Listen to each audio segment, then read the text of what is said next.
Hello, welcome back to my channel code 24। मैं हूं सादिक और मैं आज आप लोगों के साथ करने वाला हूं सी प्रोग्रामिंग का एक छोटा सा प्रोजेक्ट। सी प्रोग्रामिंग के बहुत सारा कॉन्सेप्ट एंड फंक्शंस के बारे में हम लोग ने जान लिया है, तो वही सारा चीज़ों को अप्लाई करके इस वीडियो में हम लोग एक प्रोजेक्ट करने वाले हैं। तो चलिए वीडियो को स्टार्ट करते हैं। तो वीडियो स्टार्ट करने से पहले मैं आप लोगों को बोलना चाहूँगा कि प्रोजेक्ट इतना इंपॉर्टेंट क्यों होता है, क्यों हमें प्रोजेक्ट करना चाहिए। कुछ भी हम लोग सीखते हैं उसी वक्त हमें प्रोजेक्ट कर लेना चाहिए, क्योंकि देखिए प्रोजेक्ट जब हम लोग करते हैं तो प्रीवियसली जितना भी सारा कॉन्सेप्ट होता है वो सारा कॉन्सेप्ट हम लोग यूज़ कर पाते हैं, यूटिलाइज कर पाते हैं, तभी जाके हमारा जो कॉन्सेप्ट एक लॉन्ग टाइम तक हमारा दिमाग पर रहता है और हम लोग उसको याद रख पाते हैं। तो इसीलिए प्रोजेक्ट करना बहुत ज़रूरी होता है। एंड प्रोजेक्ट करते वक्त हमारा छोटा छोटा कुछ चीज़ें जो होता है जो हम लोग नहीं सीख पाते हैं इन थियरी क्लासेस, वो हमारा क्लियर हो जाता है। तो जो भी व्यूअर्स इस वीडियो को फर्स्ट टाइम देख रहे थे उसके लिए मैं बता देता हूँ कि अभी हमारा जो बिगिनर्स फ्रेंडली एक सी प्रोग्रामिंग का कोर्स चल रहा है इस चैनल पे। अगर आप लोगों ने नहीं देखा तो प्लेलिस्ट में जाके पूरा वीडियो को एक्सेस कर सकते हैं। वहाँ पे मैंने सारा वीडियो डाला हुआ है एंड बहुत ही सिंपल तरीके से आप लोगों को समझाया गया है। अगर आप लोग ये सारा वीडियो देखेंगे तो आप लोग सी प्रोग्रामिंग पे मास्टर बन जाएंगे। एंड हाँ दोस्तों, वीडियो बनाने में बहुत मेहनत लगता है सिर्फ, लेकिन आपका काम है सिर्फ सीखना। तो मेहनत का काम मेरा है लेकिन सीखने का काम आपका है। तो सीखने के साथ साथ दोस्तों आप लोग शेयर भी करना इस वीडियो को, ताकि दूसरों को भी ये इंपॉर्टेंट चीज सीखने को मिले। तो चलिए हम लोग आ जाते हैं पॉइंट पे एंड हम लोग चलते डायरेक्टली रैपलिट पे एंड वहीं पे हम लोग एक नया रिपल क्रिएट करके फिर हम लोग प्रोजेक्ट को स्टार्ट करते हैं। तो अभी हम लोग रैपलिट पे हैं ऑलरेडी। तो यहाँ पे मैंने देखिए लेक्चर 23 तक आ गया। सारा लेक्चर मैंने यहाँ पे अपलोड कर दिया है। पूरा सोर्स कोड मैंने लेक्चर वाइज यहाँ पे डाल के रखा है एंड पूरा वीडियो के नीचे, सारा वीडियो के नीचे डिस्क्रिप्शन पे जाके ये लेक्चर का जो लिंक है वो मिल जाएगा। आप लोग वीडियो के नीचे डिस्क्रिप्शन पे जाके इसको देख सकते हैं। तो हम लोग एक नया रिपल क्रिएट कर लेते हैं एंड ये होगा हमारा सी टेम्पलेट पे एंड लेक्चर होगा हमारा ये 24। ओके, तो हम लोग इसको भी क्रिएट कर लेते हैं। तो हमारा ये टेम्पलेट अभी क्रिएट हो चुका है। तो दोस्तों हम लोग क्या करने वाले हैं, फंक्शंस को यूज़ करके हम लोग एक छोटा सा प्रोजेक्ट बनाने वाले हैं। तो प्रोजेक्ट क्या होगा, हम लोग एक सिंपल कैलकुलेटर बनाने वाले हैं विद यूजिंग फंक्शंस। कैलकुलेटर में क्या होता है, हम लोग 4 या 5 ऑपरेशन करते हैं, जैसे कि हो गया ऐड, उसके बाद फिर सब्सट्रैक्शन, उसके बाद फिर division, multiplication and modulus. 5 operation हम लोग इस प्रोग्राम पे करने वाले हैं यूजिंग फंक्शंस। ठीक है, तो उसके लिए हमें क्या करना है, पहले हम लोग फंक्शंस को डिक्लेयर कर लेते हैं। ठीक है, हम लोग इन फंक्शन को डिक्लेयर कर लेंगे ऐड। उसके बाद हमारा वेरिएबल, यहाँ पे हम लोग 2 वेरिएबल पास करने वाले हैं। ठीक है, 2 नंबर का हम लोग कैलकुलेट करने वाले हैं। तो यहाँ पे इसको हम लोग कॉपी कर लेते हैं। ठीक है, फिर से कॉपी कर लेते हैं एंड इसको हम लोग देने वाले हैं सब। ओके, फिर इसको हम लोग देने वाले हैं मल्टीप्लिकेशन का मल एंड देन हम लोग देने वाले हैं डिव एंड ये देने वाला है मॉड। ठीक है, ये 5 फंक्शन हमारा अभी डिक्लेयर हो गया है। ठीक है, तो हेलो वर्ल्ड वाला भी नहीं चाहिए, तो इसको रहने देते हैं, इसको हम लोग दूसरा काम के लिए यूज़ कर लेंगे। ओके, तो हम क्या करते हैं, फटाफट इस फंक्शन को डिफाइन कर देते हैं कि ये फंक्शंस काम क्या करने वाला है। ठीक है, तो इसको हम लोग डायरेक्टली कॉपी करेंगे एंड मेन के नीचे हम लोग पेस्ट कर देंगे। ठीक है, तो अभी इस फंक्शन को हम लोग अगर डिफाइन करेंगे तो यहाँ पे हमारा इंट x पकड़ लेते हैं एंड यहाँ पे हम लोग इंट y पकड़ लेते हैं। ठीक है, तो ये हमारा फंक्शन अभी बन गया है। तो इसके लिए हम लोग क्या करेंगे, अंदर एक इंट पकड़ेंगे जो कि होगा z। ठीक है, एंड एडिशन के लिए हम लोग क्या करेंगे, z equal to x plus y कर देंगे। ओके, एंड हम लोग क्या करेंगे, रिटर्न z कर देंगे। मतलब क्या हुआ दोस्तों, हम लोग ने x एंड y आर्गूमेंट को एक्सेप्ट किया, उसके बाद फिर हम लोग ने ऐड करके z के अंदर डाला है एंड z को फिर रिटर्न कर दिया है। तो वैसे ही काम होगा दोस्तों बाकी सारा में। जैसे यहाँ पे भी हम लोग x ले लेते हैं, यहाँ पे भी y ले लेते हैं एंड फिर फंक्शन को डिफाइन करते हैं कैसे, यही सारा काम होगा। इसको हम लोग कॉपी कर लेते हैं, फिर पेस्ट कर देंगे यहाँ पे। ठीक है, यहाँ पे सिर्फ क्या होगा, सब्सट्रैक्शन का है तो x माइनस वाई बन जाएगा। ठीक है, एंड रिटर्न हम लोग z करने वाला है। ठीक है, उसके बाद फिर दोस्तों मल्टीप्लिकेशन के लिए भी x एंड इसके लिए भी y देने वाले हैं। फिर हम लोग फंक्शंस को डिक्लेयर कर देंगे। यहाँ पे आप लोग कंफ्यूज मत होइएगा कि यहाँ पे हमने यहाँ पे भी x यूज़ किया, यहाँ पे भी x यूज़ किया। तो मैंने ऑलरेडी आप लोगों को एक्सप्लेन कर दिया था कि यहाँ पे जो x है, यहाँ पे जो x है, ये अलग अलग है। मतलब कि ये x सिर्फ इसके लिए लोकल है। ठीक है, इसको नहीं पता है कि इसका x क्या है। ठीक है, एंड इसको भी, इस फंक्शन को भी नहीं पता कि ये वाला x क्या है। यहाँ पे लोग a एंड b भी डाल सकते हैं, लेकिन प्रोग्रामिंग का जो सिमेट्री है ज़्यादा रीडेबल बनाने के लिए हम लोग यहाँ पे x y डाल रहे हैं। ठीक है, देखिए यहाँ पे एक बहुत इंपॉर्टेंट कॉन्सेप्ट है, मतलब प्रोग्राम आप लोग ऐसे बनाएं कि बहुत दिन बाद अगर आप अपना प्रोग्राम खोलते हो तो वहाँ पे आपको वो प्रोग्राम समझ में आना चाहिए। ठीक है, तो ऐसा नहीं कि कुछ भी वेरिएबल डिक्लेयर कर दिया उसके बाद फिर आप लोग जब नेक्स्ट टाइम प्रोग्राम खोलने वाले हो तो आप लोगों को तो याद नहीं रहेगा पक्का। ऐसा भी नहीं होना चाहिए कि आप लोग कंफ्यूज हो जाओ। ठीक है, इसीलिए हम लोग ये सिमेट्री मेंटेन कर रहे हैं। ओके, उसके बाद तो मल्टीप्लीकेशन के लिए हमारा क्या होगा, इसको फिर से हम लोग कॉपी कर लेते हैं एंड इसको हम लोग यहाँ पे पेस्ट कर देते हैं एंड यहाँ पे हमारा सिर्फ मल्टीप्लाई का सिंबल रहेगा। ओके, बाकी हमारा ये काम हो गया है। तो डिवीजन के लिए एक चीज़ को हमें ऑब्जर्व करना है कि देखिए डिवीजन जब हम लोग करते हैं तो नॉट नेसेसरी कि हमेशा आपका जो वैल्यू है वो इंटीजर पे ही आए, तो ये फ्लोट पे भी आ सकता है, इंटीजर पे भी आ सकता है। तो इसीलिए दोस्तों यहाँ पे हम लोग को क्या करना है, डिवीजन को हमें float value, float function declare कर देना है। ओके, तो ये रिटर्न भी हमारा फ्लोट वैल्यू ही होगा। ठीक है, तो डिवीजन को हम लोग क्या करते हैं, फ्लोट कर देते हैं, डिफाइन करते हैं। तो बस इसी को करना है, ऐसे ही इसको पेस्ट कर देते हैं। लेकिन यहाँ पे हमारा क्या होगा, फ्लोट जैट होगा, x डिवाइडेड बाई y बन जाएगा, रिटर्न हम लोग जैट कर देंगे। ठीक है, तो ये हमारा ये बन गया है। लेकिन यहाँ पे हमारा int x and int y। दोस्तों यहाँ पे और एक चीज़ है, जैसे कि दो इंटीजर नंबर का हम लोग अगर डिवीजन ऑपरेशन करते हैं तो क्या होगा, हमारा जो रिजल्ट होगा ये हमेशा इंटीजर पे ही आएगा। तब जितना भी हम लोग अगर फ्लोट में डिक्लेयर भी कर दिया लेकिन फिर भी हमारा जो ये वैल्यू है ये इंटीजर पे ही आएगा। तो इसके लिए डिवीजन के लिए हम लोग जो भी वैल्यू लेंगे उसको हम लोग फ्लोट पे लेने वाले हैं। तो इसके लिए हमने क्या करना है, x को टाइप कास्ट करके फ्लोट पे बनाना है। तो टाइप कास्ट दोस्तों कैसे किया जाता है आप लोगों को याद होगा, तो टाइप कास्ट ब्रैकेट देके यहाँ पे फ्लोट लिखा जाता है। ठीक है, एंड इसको भी हम लोग y को भी हम लोग टाइप कास्ट करके फ्लोट बना देंगे। ठीक है, नहीं तो फिर क्या होता है दोस्तों, दो इंटीजर का डिवीजन हमेशा एक इंटीजर वैल्यू निकल के ही आता है, तो यहाँ पे फिर रिटर्न जेट होगा, मतलब इंटीजर वैल्यू ही रिटर्न होगा। तो इसीलिए हमें क्या करना है, टाइप कास्ट करके फ्लोट पे ले लेना है। ओके, एंड फिर मॉड्यूलस में भी वही काम करना है। मॉड्यूलस इंट पे हो जाएगा, कोई दिक्कत नहीं है। इसके लिए एक्स एंड वाई ले लेते हैं हम लोग, इंट जेट डिक्लेयर कर देंगे। ओके, एंड उसके बाद फिर हमारा क्या होगा, z equal to x modulo y कर देंगे यहाँ पे, एंड देन हम लोग क्या कर देंगे, रिटर्न z कर देंगे। ओके, तो हमारा पांचों के पांचों फंक्शन यहाँ पे डिफाइन हम लोगों ने कर दिया है।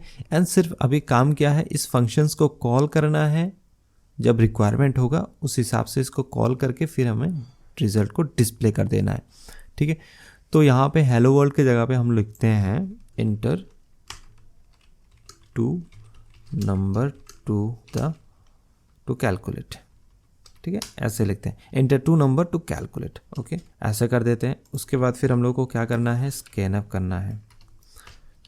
तो स्कैन अप क्या करना है, %d फिर %d address of a comma address of b. तो दोस्तों हम लोगों ने एड्रेस ऑफ ए भी तो डिक्लेयर कर दिया लेकिन ए एंड बी को डिक्लेयर नहीं किया हम लोगों ने, तो इसके लिए हम लोग इंट ए कॉमा इंट बी को हम लोग डिक्लेयर कर देंगे यहाँ पे। तो हमारा ये सारा कुछ अभी हो गया है। तो अभी हम लोग क्या करने वाले हैं, यूज़र को चॉइस देने वाले हैं कि आपको एडिशन करना है कि सब्सट्रैक्शन करना है कि मल्टीप्लिकेशन करना है कि मॉड्यूलस निकालना है। तो उसके लिए हम लोग क्या करेंगे, अभी प्रिंट एफ करेंगे कि यूज़र को बोलेंगे कि आपको एक चॉइस डालना है, तो उस हिसाब से हम लोग ऑपरेशन करने वाले हैं जैसे कैलकुलेटर में होता है। तो इसके लिए हम लोग क्या करेंगे, प्रिंट एफ डालेंगे। प्रिंट एफ के अंदर हम लोग यूज़र को क्या बोलेंगे, इंटर योर चॉइस। यहाँ पे हम लोग एक न्यू लाइन डाल देते हैं ताकि ये नेक्स्ट लाइन पे आ जाए। स्कैन एफ करने वाले हैं, स्कैन एफ, एंड हम लोग जो चॉइस है को हम लोग एज ए कैरेक्टर लेने वाले हैं। तो इसके लिए हम लोग क्या करेंगे, %c डाल देंगे। उसके बाद फिर हम लोग क्या करेंगे, एंड c के अंदर वो कैरेक्टर को रखने वाले हैं। तो c हम लोगों ने अभी तक डिक्लेयर नहीं किया, तो इसके लिए हम लोग क्या करेंगे, कैरेक्टर c को डिक्लेयर करते हैं।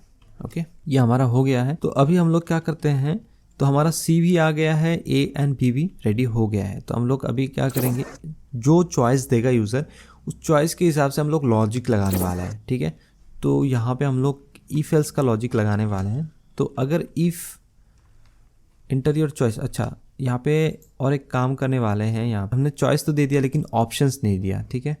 तो ऑप्शंस हमें डालना है, यहाँ पे प्लस डालते हैं, ठीक है, माइनस डालते हैं, उसके बाद फिर डिवाइड मल्टीप्लिकेशन डालते हैं, फिर हम डिवाइड डालते हैं एंड देन मॉड्यूलस डालते हैं।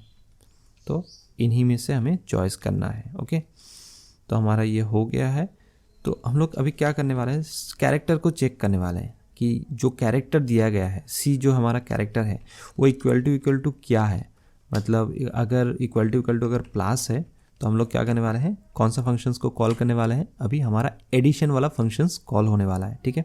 And the addition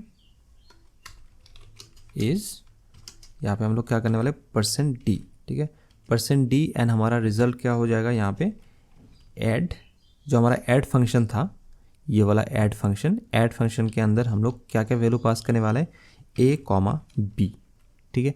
a and b हमने स्टोर कर दिया था एंड वही a एंड b को हम लोग फंक्शंस के अंदर पास कर देंगे तो हमारा ये रिजल्ट आ जाएगा।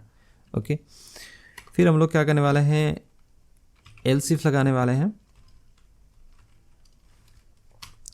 ठीक है। तो यहाँ पे एल्स इफ के अंदर हमारा लॉजिक क्या होगा, अगर c जो है, अगर c यहाँ पे मान के चलो कि माइनस का आ रहा है तो हम लोग क्या करेंगे, यही वाला स्टेटमेंट को कॉपी करके फिर हम लोग यहाँ पे पेस्ट कर देंगे। तो हमारा एडिशन अभी नहीं होगा, यहाँ पे क्या होगा, सब्सट्रैक्शन, ठीक है। सब्सट्रैक्शन इज %d एंड हम लोग कौन सा फंक्शंस को कॉल करने वाले हैं, यहाँ पे सब फंक्शन को कॉल करने वाले हैं। तो दोस्तों यहाँ पे जो हमने फंक्शंस को कॉल कर दिया, ये फंक्शन अभी यहाँ पे जाएगा, जाने के बाद ये ऑपरेशन परफॉर्म होगा, उसके बाद फिर रिटर्न जेट हो जाएगा, मतलब जो रिज़ल्ट है हमारा वो रिज़ल्ट यहाँ पे सब में आ जाएगा। एंड जो कि इंटीजर फंक्शन है, ये इंटीजर फंक्शन है इसीलिए हमारा इंटीजर वैल्यू रिटर्न कर रहा है एंड ये फंक्शन जो है ये खुद एक नंबर बन जाएगा, तभी %d से ये डिस्प्ले हो जाएगा, ठीक है। तो अगर हमारा नेक्स्ट चॉइस क्या था, हमारा मल्टीप्लिकेशन, तो इसके लिए हम लोग इसको फिर कॉपी करते हैं, सेम वाइज है दोस्तों, सिर्फ आप लोग को एक समझना है अच्छा से, उसके बाद फिर कॉपी पेस्ट करना है, ठीक है। मल्टीप्लिकेशन का सिंबल डालते हैं, पे हम लोग क्या लिखने वाले हैं, मल्टीप्लिकेशन, ठीक है। मल्टीप्लिकेशन इज %d, तो हम लोग फंक्शन कॉल करने वाले हैं मल। ओके, ये भी बन गया हमारा। एंड लास्ट और एक है हमारा, क्या है वो हमने कॉपी कर दिया एंड पेस्ट करेंगे, तो इसको ये हमारा है division. Okay, division and multiplication तो यहाँ पे नहीं होगा, हम लोग क्या करने वाले हैं यहाँ पे डिवीजन, ठीक है। डिवीजन इज %d एंड इस फंक्शन को कॉल करने वाले हैं div। तो लास्ट में कुछ भी नहीं हुआ तो एल्स कंडीशन पे आ जाएगा जो कि है मॉड्यूलस। तो फिर से हम लोग इसको कॉल करने वाले हैं एंड देन यहाँ पे मॉड डालने वाले हैं, ठीक है। तो the modulus is %d and mod. तो यहाँ पे एक हमारा अंडरलाइन आ गया है, तो कुछ एरर है शायद, फॉर्मेट स्टेट्स। ओके, तो हमने div को क्या दिया था, एक फ्लोट वैल्यू लिया था, तो यहाँ पे %d स्पेसिफायर से ये काम नहीं चलेगा, तो हमें क्या लेना है, %f ले लेना है, ठीक है। तो यहाँ जो एरर है ये हमारा चला गया है। होपफुली हमारा पूरा प्रोग्राम बन गया है, आप लोग एक बार देख लीजिए, हम लोग एक बार रिवीजन कर लेते हैं प्रोग्राम ने हमने क्या क्या दिया। यहाँ पे हमने फंक्शंस को डिक्लेयर कर दिया था। ओके, मेन फंक्शन पे हमने इंट ab को डिक्लेयर कर दिया, जो ab हम लोगों का नंबर ले रहा है, एंड उसके बाद फिर कैरेक्टर जो कि हमारा चॉइस ले रहा है यूज़र्स कि कौन सा ऑपरेशन हमें परफॉर्म करना है। तो उसके बाद फिर दोस्तों यहाँ पे देखिए हमने 2 नंबर यहाँ पे ले लिया है, उसके बाद फिर हमारा चॉइस भी हमने यहाँ पे ले लिया है, फिर हमने प्लस किया है, तो एडिशन का फंक्शन कॉल किया, सब्सट्रैक्शन का फंक्शन, मल्टीप्लिकेशन का फंक्शन, डिवीजन का फंक्शन, हमने सारा फंक्शन कॉल कर दिया है। ये सारा कुछ हमारा अभी क्लियर हो गया है, ठीक है। तो नीचे हमने क्या किया, फंक्शंस को डिफाइन कर दिया है कि एडिशन फंक्शन अगर कॉल होगा तो काम क्या होगा, सब्सट्रैक्शन फंक्शन अगर कॉल होगा तो काम क्या होगा, मल्टीप्लिकेशन, ये सारा कुछ हमने यहाँ पे डिफाइन कर दिया है। तो चलिए इसको अगर हम लोग अभी रन करते हैं तो आउटपुट क्या आता है हम लोग देखते हैं। तो आउटपुट जो पहले आ रहा है कि एंटर 2 नंबर टू कैलकुलेट, ठीक है। हमने नंबर डाल दिया, मान के चलो कि पहला वाला नंबर डाल दिया 8, ठीक है। उसके बाद फिर दूसरा वाला नंबर डाल दिया हमने 4, ठीक है। तो अभी आ रहा है कि एंटर योर चॉइस, यहाँ पे मॉड्यूलस जो है ये 0 आ रहा है। तो ये क्यों हो रहा है? क्योंकि यहाँ पे प्रोग्राम आके रुक ही नहीं रहा है एंड डायरेक्टली हमारा जो है इफ कंडीशन पे आ रहा है, कोई भी कैरेक्टर नहीं मिल रहा है तो डायरेक्टली आके एल्स कंडीशन पे चला जा रहा है। तो इसके लिए क्या करना होगा, हमें फंक्शंस को यहाँ पे रोकना है। कब तक रोकना है? जब तक हम कैरेक्टर वैल्यू इसको ना दे दे, ठीक है। तो इसके लिए एक छोटा सा टेक्निकल हैक है दोस्तों। यहाँ पे प्रोग्राम पे कोई एरर नहीं है, कोई दिक्कत नहीं है। मैंने ऑलरेडी आप लोगों को बोल दिया था कि यहाँ पे एक छोटा सा टेक्निकल ग्लिच है कि कैरेक्टर अगर हम लोग लास्ट में ले लेते हैं तो इससे पहले एक स्पेस दे देंगे तो कैरेक्टर के लिए ये रुकेगा, नहीं तो प्रोग्राम कैरेक्टर के लिए नहीं रुकता है, ठीक है। तो यहाँ पे हम लोग एक स्पेस डाल देते हैं। तो इसको फिर रन करके अभी हम लोग आउटपुट देखते हैं। तो एंटर 2 नंबर टू कैलकुलेट, तो हम लोग पहला वाला नंबर देते हैं 8, उसके बाद दूसरा वाला नंबर देते हैं हम लोग 4। तो यहाँ पे अभी प्रोग्राम रुक रहा है एंड क्या आ रहा है हमारा, एंटर योर चॉइस। तो अगर हम लोग पहला वाला चॉइस प्लस डाल देते हैं एंड एंटर प्रेस करते ही देखिए हमारा रिजल्ट आ गया है, एडिशन इज़ 12, जो कि 8 + 4 = 12 हो रहा है, ठीक है। तो हम लोग फिर से नेक्स्ट वाला देखते हैं। नेक्स्ट वाला हम लोग क्या देखने वाले हैं, यहाँ पे हम लोग देने वाले हैं 8, उसके बाद फिर डालने वाला है 5, ठीक है। अभी हम लोग क्या माइनस देने वाले हैं, द मॉड्यूलस इज, सॉरी मैंने माइनस नहीं दिया, अंडरस्कोर डाल दिया था, एल्स कंडीशन पे आ रहा है फिर से। तो हम लोग यहाँ पे एक काम करते हैं, इसको भी हम लोग एल्स इफ कंडीशन पे डाल देते हैं, ओके। C == बोल देते हैं कि एक मॉड्यूलस होने से ये होगा एंड हम लोग एल्स कंडीशन पे ये डालने वाले हैं printf में अ वैलिड चॉइस। अभी ठीक हो जाएगा क्योंकि कोई भी अगर हम लोग कैरेक्टर नहीं चूज़ करते तो ये वाला स्टेटमेंट हमारा प्रिंट हो जाएगा, ठीक है। तो हम लोग यहाँ पे डालते हैं फर्स्ट वाला नंबर डालते हैं 7, उसके बाद फिर डालते हैं 3, ठीक है। हम लोग अभी माइनस वाला ऑप्शन चूज़ करेंगे तो हमारा रिजल्ट 4 आ गया है, ठीक है। तो डिवीजन वाला हम लोग अभी देखते हैं, डिवीजन वाला काम कैसे कर रहा है।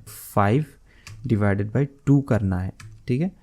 तो हम लोग अगर डिवीजन वाला सिलेक्ट करते हैं एंड हमारा डिवीजन क्या आ रहा है, 2.5000, ठीक है। तो ये ठीक ठाक काम कर रहा है, ठीक है। तो फिर से हम लोग मॉड्यूलस वाला देखने वाले हैं। तो 5 और 2 देते हैं एंड हमारा चॉइस मॉड्यूलस डालते हैं। तो हम लोग क्या करने वाले हैं, हमारा मॉड्यूलस 1 आएगा, मतलब 5 / 2 अगर करते हैं तो मॉड्यूलस रिमाइंडर हमारा क्या आता है, 1 आता है। तो सारा प्रोग्राम ठीक ठाक काम कर रहा है। एंड अभी हम लोग जो एल्स वाला कंडीशन पे डाला वो हम लोग एक बार चेक करके देखते हैं कि ये काम कैसे कर रहा है, ठीक है। 4 5 डाल दिया। तो हम लोग अभी कैरेक्टर इसमें से चूज़ नहीं करेंगे, कुछ भी दूसरा कैरेक्टर चूज़ कर देंगे। फॉर एग्जांपल F चूज़ किया हमने, तो यहाँ पे क्या आ रहा है, एंटर अ वैलिड चॉइस, ठीक है।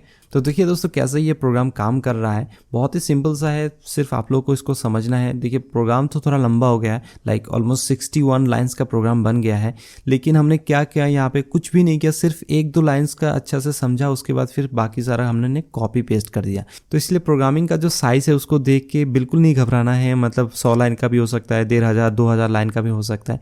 आप लोग थोड़ा भी प्रोग्रामिंग का ज्ञान रखते होंगे ना, तो आप लोग 2000 3000 कुछ भी नहीं है, ये सिर्फ एक मतलब कॉपी पेस्ट करने वाला ही सिस्टम है, ठीक है। लेकिन आपको जो मेन प्रोग्रामिंग का जो कॉन्सेप्ट है, मेन जो कॉन्सेप्ट है, जैसे हम लोग ने एक फंक्शंस बनाया, तो सिर्फ आप लोग को वही सीखना है कि एक फंक्शन को कैसे हम लोग अच्छा से बना सकते हैं। उसके बाद उसी कॉन्सेप्ट को यूज़ करके आप लोग बस कॉपी पेस्ट करते रहिए, ठीक है। एंड बाकी इंट मेन के अंदर हम लोग ने कुछ वैसा रॉकेट साइंस यहाँ पे लिखा नहीं, जैसे यहाँ पे सिर्फ इफ एल्स लॉजिक ही लगाया। तो दोस्तों मैं आप लोगों को एक असाइनमेंट देता हूँ, तो ये वाला लॉजिक हमने जो लगाया इफ एल्स यूज़ करके, इसको आप लोगों को स्विच केस में यूज़ करके बनाना है, ठीक है। तो स्विच केस में अगर आप लोग यूज़ करके बनाओगे तो स्विच केस का भी कॉन्सेप्ट क्लियर हो जाएगा। तो आप लोगों को बनाना है ऐसा ही प्रोग्राम एंड आप लोग खुद का रेपल क्रिएट कर सकते हैं, करके फिर आप लोग जो लिंक रहेगा वो तो आपको कमेंट बॉक्स पे डाल देना है।